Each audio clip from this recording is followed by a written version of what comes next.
मेरा जो ख्वाब है वो आंखों का हिस्सा क्यों नहीं होता, दिए हम भी जलाते हैं उजाला क्यों नहीं होता। सीढ़ियाँ उन्हें मुबारक जिनको छत तक जाना हो, हमारी मंजिल तो आसमान है, हमें अपना मुकाम खुद बनाना है। अब सफलता मिले या ना मिले ये तो एक मुकद्दर की बात है, हम प्रयास भी ना करें भाई ये कौन सी बात है।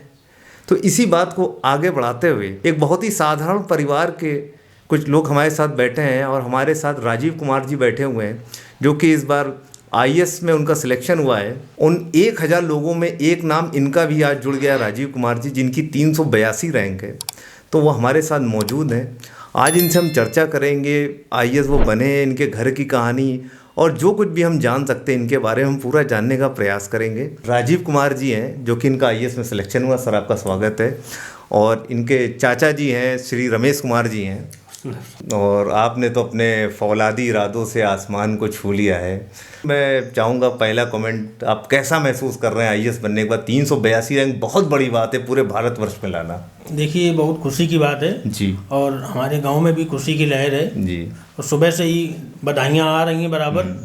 और मुझे तो पूरा दूल्हे की तरह सजा के रखा हुआ है। हाँ, वो मैं देखा था पूरा, तो पूरी रैली निकल रही है। काफ़ी खुशी की लहर है गांव में हमारे, बधाइयाँ लोग दे रहे हैं आपको। तो चाचा जी रमेश कुमार जी भी हैं। तो सर जैसे कि आपने ही शिक्षा पूरी करवाई राजीव कुमार जी की, तो थोड़ा आप बताइए आप कैसा महसूस कर रहे हैं? हमें क्या बताएं, हमें भैया बहुत खुशी हो रही है। एक भावुक पल है थोड़ा सा। भैया भाभी मंदिर गए हैं, प्रसाद वसाद चढ़ाने गए भैया। बहुत अरे आज तो खुशी का दिन है, आज तो मुस्कुराने का दिन है आज। खुशी के आंसू भैया। नहीं ठीक है, बहुत ही बड़ी मेहनत की लड़के ने, नाम रोशन बिल्कुल मेहनत की है। और आपका घर एक आईएएस के घर के नाम से जाना जाएगा और ये बहुत ही खुशी का पल है आज हमारे साथ। थोड़ा सा आप बताइए कि किस तरह से आपने प्रयास किया है इनकी सफलता के लिए, क्या योगदान में आपने भी कार्यरत आप रहे हैं? अरे भाई साहब, भैया भाभी बहुत गरीब थे जी, बहुत हालत ख़राब थी। ये समझ लीजिए कि सारा हमने इनको पढ़ाया लिखाया, सारी मेहनत की, बच्चे ने बहुत मेहनत की है। अब खुशी की बात है भैया, सब देखो बहुत नाम रोशन कर दिया, हमारा भी नाम रोशन हुआ है। भैया भाभी बहुत खुश हैं, बस हमें और कुछ नहीं चाहिए। अच्छा भाई साहब, हम थोड़ा सा कुछ व्यवस्थाएं हमें देखनी है। अच्छा, शाम को ठीक है, आप जाइए, हम राजीव कुमार जी से बात करते हैं। ठीक है, नमस्कार जी। तो राजीव कुमार जी चाचा जी आपके काफ़ी भावुक हो गए, तो मैं देख रहा हूँ, और बहुत भाग्यशाली हैं कि ऐसे आपके चाचा हमारे लिए काफ़ी मेहनत भी की है। अच्छा, मुखर्जी नगर से दिल्ली से आए सर। आपकी इजाज़त हो तो एक सम्मान एक विद्यार्थी आपका करना चाहता है। चलिए आप सम्मान कर दीजिए। ठीक है, देखिए आपके लिए माला वाला लाए हैं और काफ़ी आप इनसे पढ़ाई करो, प्रेरणा लीजिए, आगे बढ़ो। ठीक है राजीव जी, मैं सबसे पहले आपसे जानना चाहूँगा कि जो आईएएस की पढ़ाई में जो स्ट्रेटजी जो आपने बनाई, जो अपनाई है, उसको थोड़ा सा बताइए। देखिए ऐसा है, सबसे पहले तो सिलेबस जरूर पढ़ें। जी बिल्कुल, ठीक है। और सिलेबस को टुकड़ों में पढ़ें। हाँ, टुकड़ों में बांट के पढ़ें तो उससे आपको आसानी होगी पढ़ने में। मतलब एक साथ ना पढ़ें। एक साथ ना पढ़ें। ठीक। इसके बाद फिर देखिए आपकी डिमांड क्या है। ठीक है, सब्जेक्ट की डिमांड क्या है। इसके बाद अपना एक टारगेट सेट करें जी, और टारगेट को पूरा करें। हाँ सही है। टारगेट जब पूरा करेंगे तो आपको कमीशन मिलेगा। हाँ बिल्कुल सही है, फिर तो आपको कमीशन में जाना ही जाना है। फिर कमीशन मिलेगा तो आप दुबई वगैरह कहीं भी जा सकते हैं। सही है, इंडियन फॉरेन सर्विसेज होगी तो आप बाहर भी रह सकते हैं। बिल्कुल सही बात है। तो राजीव जी आप ये बताइए, जब इंटरव्यू आप देने गए थे तो इंटरव्यू का पैनल कैसा था? क्योंकि मैंने सुना है कि वहाँ पे लोग जाके बहुत ही हेजिटेट हो जाते हैं, काफ़ी बताते हैं, डर भी जाते हैं कुछ।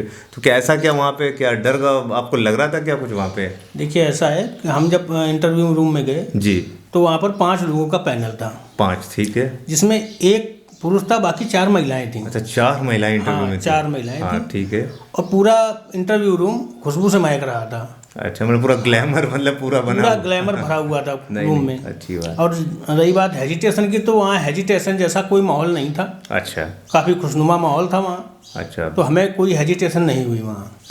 तो वहाँ का आप थोड़ा सा बताएंगे कैसा रहा वहाँ का जो बातचीत आपकी हुई वहाँ? देखिए जब हम वहाँ पहुँचे तो सबसे पहले उन्होंने हमसे पूछा कि भाई आपकी हॉबी क्या है। हाँ ठीक है, हॉबी। तो हमने बताया हॉबी क्या, पार्ट टाइम में भाई वैसे तो पढ़ाई करते हैं जी, पार्ट टाइम में शेरो शायरी थोड़ी बहुत कर लेते हैं। अच्छा अच्छा। तो उन्होंने जो 4 महिलाएं बैठी थी उनमें से एक महिला ने तुरंत एक शायरी बोली। बोली कितने कमजोर हैं ये गुब्बारे, चंद सांसों में फूल जाते हैं, और जब ये एस्पिरेंट इंटरव्यू में आते हैं तो अपनी औकात भूल जाते हैं। अच्छा, ये वाली शायरी मतलब ऐसी बोली थोड़ा आपको हाइपर करने के लिए। हमने कहा अर्ज किया है कि कितने कमजोर हैं ये गुब्बारे, चंद सांसों में फूल जाते हैं जी, कुछ फुलाने में फूट जाते हैं और कुछ दबाने में फूट जाते हैं। हमने बड़ी शालीनता से जवाब दिया, तो उधर से उन्होंने वाह भी दी। अच्छा हाँ। अच्छा राजीव जी, आप ये बताइए कि सपोज मान लीजिए आपके ज़िले में कोई चोरी हो जाए तो उसको आप कैसे ढूंढेंगे, थोड़ा आप इसमें बताएंगे। देखिए, अगर कोई चोरी होती है तो हम तो होमगार्ड को भेजेंगे। होमगार्ड को भेजेंगे? तो पुलिस वो चोरी वाला सामान तुरंत वापस ले आएंगे। अरे तो आप पुलिस को भी नॉर्मली भेजा जाता है। देखिए, ऐसा है कि हमारे आंखों देखी घटना है। अच्छा। हम यहाँ रहते हैं, हमारे पास में ही स्टेशन है जी। स्टेशन से एक दिन रातों रात ट्रेन का इंजन गायब हो गया। ट्रेन का इंजन गायब हो गया? ट्रेन का इंजन पूरा गायब हो गया। अच्छा। अब वहाँ पुलिस लगाई गई, वो नहीं ढूंढ पाए। बड़े बड़े अधिकारी लगाए गए, वो नहीं ढूंढ पाए उसको। इसके बाद फिर होमगार्ड भेजे गए और उन्होंने एक दिन में ही ढूंढ लिया तुरंत। कहाँ मिल गया? तवायफ के तबले में घुसा मिला। अरे तवायफ के तबले में इतना बड़ा इंजन कैसे घुस गया? क्यों नहीं घुस सकता यार? तवायफ के तबले में जाने कितने जिम्मेदारों की जिम्मेदारियां घुस गईं। इतना ही नहीं, मेरे बाप की 14 बीघे खेती उसी में घुस गई, तभी तो हम चाचा जी के पास पढ़ रहे हैं। अच्छा, मतलब आप अपना पर्सनल एक्सपीरियंस बता रहे हैं, लेकिन ठीक है। तो राजीव जी, आप ये बताइए कि जो इंटरव्यू पैनल में ऐसा कौन सा सवाल था जिसके कारण आपको सर्वाधिक नंबर आपको मिले?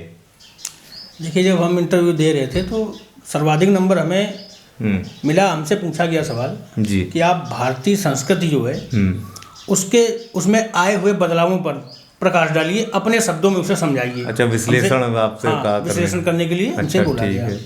तो हमने कहा, देखो, हमारी भारतीय संस्कृति जो है बहुत ही महान है, लेकिन जो उसमें बदलाव आए हैं उन्हें हम अपने शब्दों में आपको बताते हैं जी। तो हमने सीधे महाभारत काल से उठाया। अच्छा। द्रौपदी से कि नारी बीच साड़ी है, कि साड़ी बीच नारी है, कि नारी ही की साड़ी है, कि साड़ी ही की नारी है।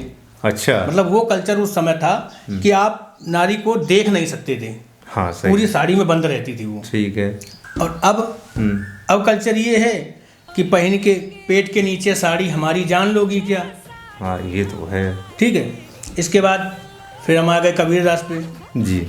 उन्होंने लिखा कि बड़ा हुआ तो क्या हुआ जैसे पेड़ खजूर, पंथी को छाया नहीं फल लागे अति दूर। वो संस्कृति आई। इसके बाद अब प्रेजेंट टाइम में अगर देख लें तो अब तो भाई उस समय लंबे के कोई महिमा नहीं थी। और आज की संस्कृति है, आपने गाना सुना होगा, लंबा है मैडम लंबा, मेरी जान कसम ले लंबा। हाँ, ये तो है। फिर इसके बाद हमारे और आगे अपनी फिल्म इंडस्ट्री में, बॉलीवुड का दौर है। बॉलीवुड में उसमें जो पहले गाने होते थे, जैसे सुहाग रात है घूंघट उठा रहा हूँ मैं। हाँ, ठीक है। वो तब का कल्चर था। और आज के रातें दिया पुता के पिया क्या क्या किया। हाँ, ये तो है। ठीक है। लेकिन सर, आपको ऐसा नहीं लग रहा, ये अजीब सा नहीं लग रहा ये जवाब आपने दिए? मतलब वहाँ पे इसका नेगेटिव इफेक्ट नहीं पड़ा? मतलब कैसा लग रहा आपको वहाँ पे? देखिए, ये तो मौके की बात है कि जब हम इंटरव्यू में गए वहाँ पर, तो जो वहाँ पैनल बैठा था वो हमारे ही टेस्ट का बैठा था। हाँ। तो वो हमारे जवाबों से काफ़ी इम्प्रेस हुए। खासकर वहाँ जो महिलाएं बैठी थी वो काफ़ी इम्प्रेस हुई। अच्छा। उन्होंने अच्छे मार्क्स दिए, यहाँ तक कि वो हमारा नंबर भी लेके गई हैं। ठीक है। नंबर वगैरह लेके गई और अच्छे नंबर दिए। उन्हीं की वजह से आज हम यहाँ बैठे हैं। नहीं, ये तो बहुत ही अद्भुत ज्ञान आपने दिया वहाँ पे। तो सर, आप जैसा कि अब आप IAS बन चुके हैं, तो आप बताएंगे कि लोगों की भलाई के लिए आप क्या क्या कार्य करेंगे? देखिए, हम लोगों के घर घर जाके उनको सेवा देंगे जी। ट्रांसफ़र ऑफ रिस्क जी। उनकी लाइफ को सिक्योर करेंगे। ठीक है। और उनको स्वास्थ्य सुविधाएं देंगे, उनको पेंशन दिलवाएंगे, बेटियों की शादी करवाएंगे, बेटियों को पढ़ाई में मदद करेंगे। यही नहीं, मरने के बाद 20 लाख का मुआवजा दिलवाएंगे। अच्छा, ठीक है। और इतना ही नहीं, 15 साल में पैसा भी डबल करवाएंगे। पैसा डबल कराएंगे? हाँ, बस शर्त इतनी है कि लोग प्रीमियम अपना समय पर जमा करते रहें। अच्छा। इससे उनको भी फायदा होगा और हमारे कंपनी को भी फायदा होगा और हमारे तगड़ा कमीशन भी मिलेगा। सर, आप बीमा एजेंट की तरह बात करने लग गए। आप IAS है, ये एजेंट डिग्री, कमीशन क्या बता रहे हैं? ट्रांसफर ऑफ रिस्क बता रहे हैं, क्या मतलब? भाई, हम IAS ही हैं। कौन से IAS हैं आप? इंडियन एजेंट सर्विस में 382 रैंक आई है मेरी। Indian agent service, Indian administration service क्या है? नहीं, इंडियन एजेंट सर्विस। आप एजेंट सर्विस का एग्जाम क्वालिफाई करके आए? बिल्कुल, और क्या। अरे, हम तो UPSC समझ रहे थे। अरे नहीं, आप गलत समझ रहे हैं। तो इतनी देर से कहानी आप इंडियन एजेंट सर्विस की बता रहे थे। और क्या, अबे फर्जी मेरा टाइम बर्बाद कर दिया, माला वाला तुम्हें सिलेबस। क्या लग रहा है? अरे यार थोड़ा बता देते, हम सोचे यूपीएससी क्वालिफाई करके आप आए। पूछना चाहिए था ना। हम पूछा तो आप कह रहे हैं आईएएस है। पूरा गांव मुबारकबाद भी दे रहा, साला पता नहीं कैसा गाँव। दे रहा है। चलो ठीक है भैया, तुम जाओ यार, तनी कहाँ से आ गए, जाओ भैया तुम जाओ। तो दोस्तों थोड़ा सा गलत फहमी की वजह से इंडियन एजेंट सर्विस क्वालिफाई करने वाले को मैंने इंडियन एडमिनिस्ट्रेशन सर्विस वाला समझ लिया। 382 रैंक आई है उसकी एजेंट में, मैंने सोचा यार यूपीएससी में आई है। बने रहिए आपके अपने शो बीसी सेंटर में, आपसे मिलेंगे अगले एपिसोड में नई बीसी के साथ। तब तक जय हिंद दोस्तों। पेट के